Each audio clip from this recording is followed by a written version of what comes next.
Assalamualaikum warahmatullahi wabarakatuh. Halo teman-teman, kembali lagi dengan saya Dita Salsabila dari Prodi Pendidikan Bahasa dan Sastra Indonesia, Fakultas Keguruan dan Ilmu Pendidikan Universitas Riau. Kali ini kita akan membahas tentang teori intertekstual. Apa sih teori intertekstual itu?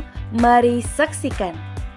Intertekstual merupakan kajian tentang hubungan suatu teks dengan teks yang lain karena tidak ada teks karya sastra yang begitu saja lahir, melainkan sebelumnya sudah ada karya sastra lainnya.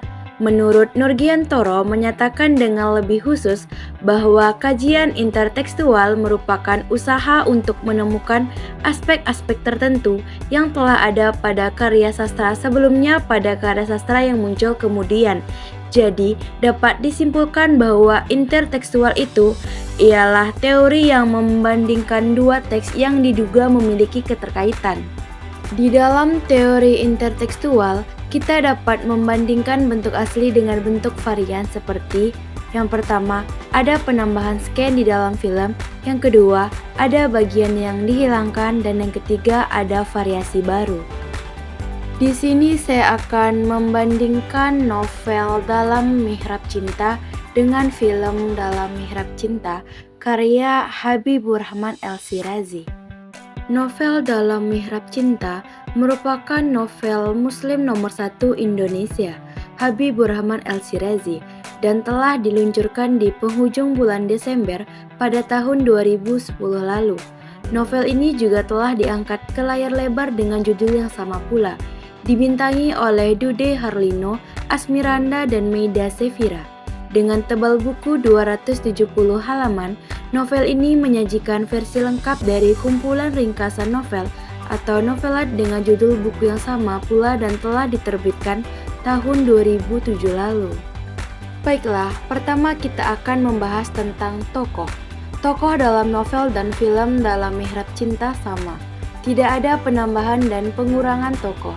Beberapa tokoh tidak penting seperti penjaga warung, temannya Zizi dan Sapam di komplek perumahan Flamboyan tidak disebutkan. Tokoh tersebut yaitu ada Samsul Hadi, Zidna Ilma, Burhan, Kiai, Lurah Pondok, bagian keamanan pondok, Pak Bambang, kakak-kakak Samsul, Ibu Bambang, Nadia, Silvi, Pak Heru, Ibu Heru, Delia, Pak Broto, Ibu Broto, Pak Abbas, 2 pencopet dan polisi. Alur di dalam novel. Alur dalam novel menggunakan alur maju. Alur dalam film menggunakan alur maju dan di beberapa adegan menggunakan alur mundur. Beberapa adegan atau peristiwa menggunakan alur mundur seperti yang pertama, adegan si Samsul yang diintegrasi oleh Kiai dan bidang keamanan pondok. Alurnya balik ke kejadian Samsul yang disuruh mengambil dompet Burhan oleh Burhan. Yang kedua, adegan waktu Burhan memberikan Zizi koran Jatim Pos tentang informasi. Alurnya kembali ke peristiwa-peristiwa pertemuan Samsul dengan Zizi. Dan yang ketiga, adegan waktu Samsul mencari alamat Silvi. Alurnya balik ke peristiwa waktu Samsul diperingati oleh 2 orang napi di penjara Polsek Semarang. Setting tempat pada novel, Pondok Pesantren Al-Furqon Kediri, Rumah Samsul, Polsek Semarang, Jalanan Jakarta, Komplek Flamboyan Jakarta, Perumahan Villa Gracia, dan Studio TVA. Di film, Stasiun Pekalongan, Dalam Kereta Api, Pondok Pesantren Al-Furqon Kediri, Rumah Samsul, Polsek Semarang, Jalanan Jakarta, Komplek Flamboyan Jakarta, Perumahan Villa Gracia, dan Studio TVA. Beberapa setting yang berbeda antara novel dan film yaitu yang pertama, adegan Samsul yang disuruh mengembalikan dompet Burhan oleh Burhan. Setting di novelnya yaitu di jalan yang sudah jauh dari pesantren, sedangkan setting di filmnya yaitu di depan gerbang pesantren. Pada adegan Samsul mengajari Delia ngaji, setting di novelnya yaitu di dalam ruang rumah, sedangkan setting di filmnya yaitu di gardu luar rumah. Peristiwa atau adegan yang tidak ditayangkan.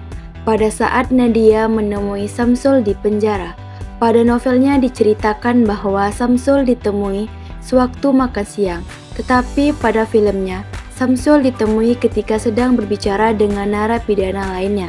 Dan sekali lagi, ini tidak mempengaruhi nilai-nilai yang ada di dalam novel.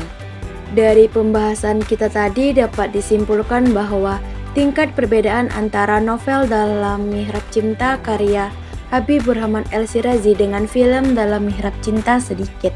Hal ini disebabkan karena yang menjadi sutradara dalam film Dalam Mihrab Cinta adalah penulis novelnya sendiri, yaitu Habibur Rahman El-Shirazi.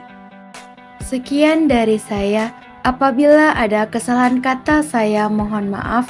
Billahi taufiq walhidayah. Wassalamualaikum warahmatullahi wabarakatuh. Sampai jumpa di video selanjutnya. Dadah.